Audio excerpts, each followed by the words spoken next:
अभी एक मुझे प्रश्न आया था कि एक मिनट, हाँ देखता हूँ। हरे कृष्णा। कामाक्षी माता जी किधर है? यस।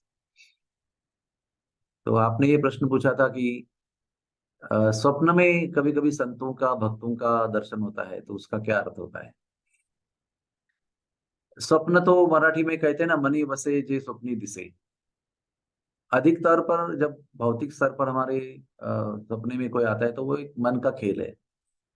लेकिन जब वैष्णव आते हैं तो वो बहुत ही विशिष्ट होता है। वो कोई एक्सीडेंट नहीं होता है, योगा योग नहीं होता है। और अगर कोई संत का दर्शन होता है तो भी बहुत स्पेशल है। लेकिन सबसे अधिक सिग्निफिकेंट बात तब होती है जब भी संत हमारे स्वप्न में आकर कुछ आज्ञा देते हैं या कुछ उपदेश देते हैं। तो अगर हमारे गुरुदेव या कोई संत इस युग के, पिछले युग के आते हैं, तो उनका उपदेश बहुत महत्वपूर्ण है। और वो उपदेश प्राप्त होता है तो उसको सत्य मानकर, वास्तव मानकर पालन करना चाहिए। दूसरी बात, अगर हमारे स्वप्न में कोई भगवान के विग्रहों का दर्शन होता है तो वो बहुत ही ज्यादा पवित्र है, शुभ है और ऑस्पिशियस है। ये भगवान की कृपा है, क्योंकि स्वप्न में पिछले जन्म के प्रभाव से हमारे, क्या कहते हैं, गुप्त मन से, सबकॉन्शियस माइंड से बहुत सारे पापी, क्या कहते हैं, सारांश हमारे मन में है पिछले जन्मों का। तो उसकी वजह से भी कुछ बुरे बुरे स्वप्न आ सकते हैं, लेकिन उसको ज्यादा ध्यान देना नहीं चाहिए, उसको भूल जाना चाहिए। लेकिन अगर विग्रहों का दर्शन होता है तो बड़े भाग्य की बात है, ये भगवान की कृपा है कि स्वप्न में भी विग्रह हमें दर्शन दे रहे हैं। इससे बड़ी क्या कृपा हो सकती है? भगवान किसको स्वप्न में भी दर्शन देते हैं तो बड़ी भाग्य की बात है। भगवान चार प्रकार से हमको दर्शन देते हैं। एक हमारे ध्यान में, उसके बाद स्वप्न में। जब हम ध्यान करते हैं तो उस ध्यान में भगवान का चिंतन करते हैं तो दर्शन हो सकता है। दूसरा दर्शन स्वप्न में होता है। तीसरा दर्शन प्रत्यक्ष होता है।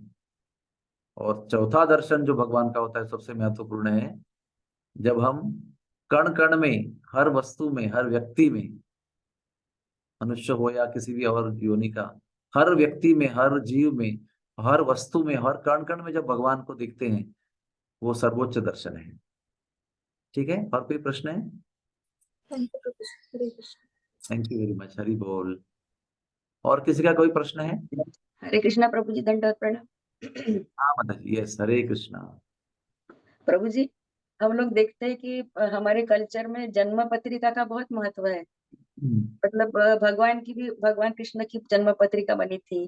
फिर हाँ परीक्षित महाराज की पत्रिका बनी थी। और वो जो उसमें लिखा था वो सब सच हुआ था।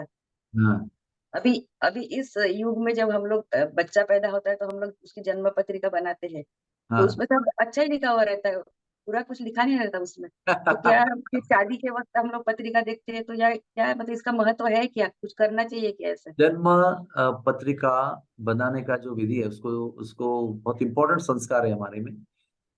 कृष्ण भगवान का भी ये संस्कार हुआ था। गर्ग मुनि आए थे, उन्होंने जातक यानी कुंडली बनाई थी और भविष्यवाणी की थी। चैतन्य महाप्रभु के जन्म के बाद भी नीलंबर चक्रवर्ती ने आके भविष्यवाणी की थी। प्रभु रामचंद्र के बारे में भी हुआ था। प्रभुपाद जी के बाद जन्म के समय पर कुंडली बनाकर उनका भविष्य बताया गया था। तो एक संस्कार है, ये बहुत महत्वपूर्ण संस्कार है। और कुंडली बनाना ये बहुत ही सूक्ष्म और श्रेष्ठ शास्त्र है। और अ, अभी आपने कहा कि अच्छा ही बताते हैं, क्योंकि जन्म, जो ज्योतिष शास्त्र है उसमें एक नियम है कि जब कुंडली किसी की पढ़ते हैं तो उसमें एक नियम होता है जो उनको, ज्योतिष शास्त्रियों को बताया जाता है कि किसी का भी बुरा बताना नहीं चाहिए। जब तक वो खोद खोद कर बार बार नहीं पूछते, तब तक बुराई के बारे में कभी बताना नहीं चाहिए। क्योंकि बुरा भविष्यवाणी करने से लोगों आज से ही दुखी हो जाते हैं। आज से ही कष्ट को प्राप्त करना आरंभ होता है। जब आने वाला कष्ट कभी समय पर आगे होने वाला है, उसके वजह, उसके बदले में आज जो दुख नहीं है उसके, आज से ही वो दुख का अनुभव शुरू करना। इसलिए भविष्य में आने वाले दुख और संकटों का वर्णन नहीं करते हैं ज्योतिष शास्त्री। और ज्योतिष ये बहुत ही महत्वपूर्ण शास्त्र है। ये, it is science of probability. कोई भी पिन पॉइंट करके बता सकता नहीं कि इस दिन विवाह होगा, इस दिन मृत्यु होगी, इस दिन दुर्घटना होगी, ऐसा बता नहीं सकते। लेकिन ये बहुत महत्वपूर्ण साइंस है। हमारे प्रभुपाद जी के गुरु महाराज, इन्होंने सूर्य सिद्धांत नाम का एक बहुत बड़ा ग्रंथ लिखा है, जिसमें बहुत ही उच्च कोटि का ज्योतिष शास्त्र का ज्ञान दिया है। तो ये वैदिक ज्ञान है, ये असत्य ज्ञान नहीं है। कोई श्रद्धा रखते नहीं रखते उनकी मर्जी है, लेकिन ज्यादा भविष्य पर निर्भर रह के जीवन को चलाना नहीं चाहिए। क्योंकि जीवन का जो वास्तविक स्वरूप है वो पुरुषार्थ है। पुरुषार्थ यानी अपना प्रयास। पुरुषार्थ केवल पुरुषों का प्रयास नहीं, पुरुषार्थ का वास्तविक अर्थ है कि हम लोग जो अपनी तरफ से प्रयास करते हैं उसी से हमारा जीवन बनता है। वो ग्रह,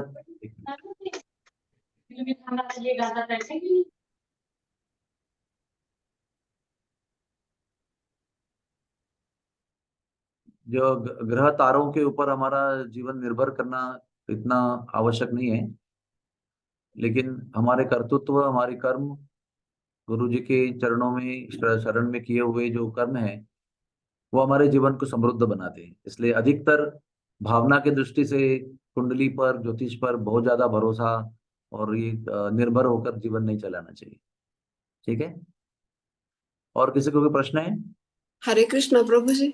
यस, कौन बोल रहे हैं? योजना माता, हाँ योजना। हाँ हाँ। हरे कृष्ण, दंडवत प्रणाम।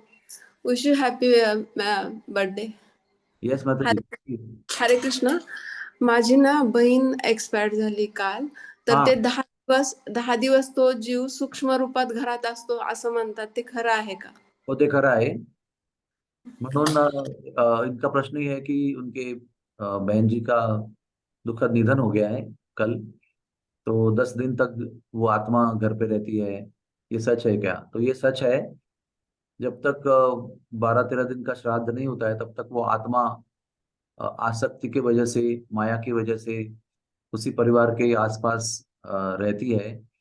इसलिए इन 12 दिनों में नित्य भगवत गीता पाठ, नित्य भगवान नाम का कीर्तन और भागवत पाठ और प्रार्थना, ये सब सभाएं आयोजित की जाती है, ताकि शरीर के बिना जब वो आत्मा हमारे पास रहती है, सूक्ष्म शरीर के साथ, स्थूल शरीर जा चुका है, मन बुद्धि अहंकार के साथ जब वो हमारे साथ रहता है, तो वो प्रार्थना के ही अपेक्षा में रहता है।